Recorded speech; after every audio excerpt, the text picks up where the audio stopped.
తెలంగాణ ముఖ్యమంత్రి రేవంత్ రెడ్డి తెలంగాణకు పెట్టుబడులు తీసుకురావడమే లక్ష్యంగా దావోస్ వెళ్లిన విషయం తెలిసిందే.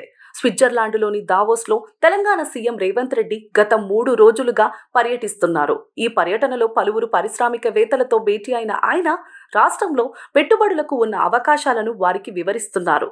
అయితే తెలంగాణ సీఎం రేవంత్ రెడ్డి దావోస్లో పర్యటిస్తున్న వేళ రేవంత్ రెడ్డిని టార్గెట్ చేస్తూ బీఆర్ఎస్ విమర్శనాస్త్రాలు సంధిస్తోంది. తెలంగాణ ముఖ్యమంత్రి కల్వకుంట్ల చంద్రశేఖరరావు అసెంబ్లీలో అలాగే ఇతర సందర్భాల్లో మాట్లాడిన ఇంగ్లీష్ వీడియో క్లిప్పింగ్స్ను రేవంత్ రెడ్డి ఇంగ్లీష్లో మాట్లాడిన వీడియోలను పోలుస్తూ సెటైర్లు వేస్తున్నారు. అలాగే దావోస్ పర్యటనలో భాగంగా రేవంత్ రెడ్డిని గతంలో దావోస్లో పర్యటించిన మంత్రి కేటీఆర్ని కూడా పోల్చి చూస్తూ రేవంత్ రెడ్డి ముఖ్యమంత్రిగా అసమర్థుడు అని చూపించే ప్రయత్నం చేస్తున్నారు. దావోస్లో రేవంత్ రెడ్డి తనను తాను నవ్వుల పాలు చేసుకుంటున్నారని, ప్రపంచ వేదికపై అసమర్థమైన వ్యాఖ్యలతో తెలంగాణ రాష్ట్రానికి తలవంపులు తీసుకువస్తున్నారని బీఆర్ఎస్ నేతలు మండిపడుతున్నారు. సోషల్ మీడియాలో రేవంత్ రెడ్డి ఇంగ్లీష్ భాషపై ప్రస్తుత ఆసక్తికర చర్చ జరుగుతోంది.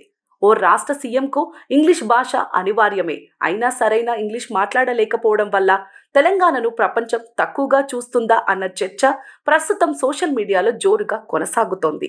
అయితే తెలంగాణ రాష్ట్రాన్ని సమర్థవంతంగా ముందుకు నడిపించడానికి రేవంత్ రెడ్డికి కావలసిన పరిపాలన దక్షత ఉందని, ముఖ్యమంత్రి కావాల్సింది ఇంగ్లీష్ భాషా పరిజ్ఞానం మాత్రమే కాదని రేవంత్ రెడ్డి అభిమానులు, కాంగ్రెస్ పార్టీ నేతలు బీఆర్ఎస్ పార్టీ నేతల విమర్శలను తిప్పికొడుతున్నారు. ఏది ఏమైనా సోషల్ మీడియా వేదికగా ప్రస్తుతం రేవంత్ రెడ్డి ఇంగ్లీష్పై పెద్ద చర్చ జరుగుతోంది.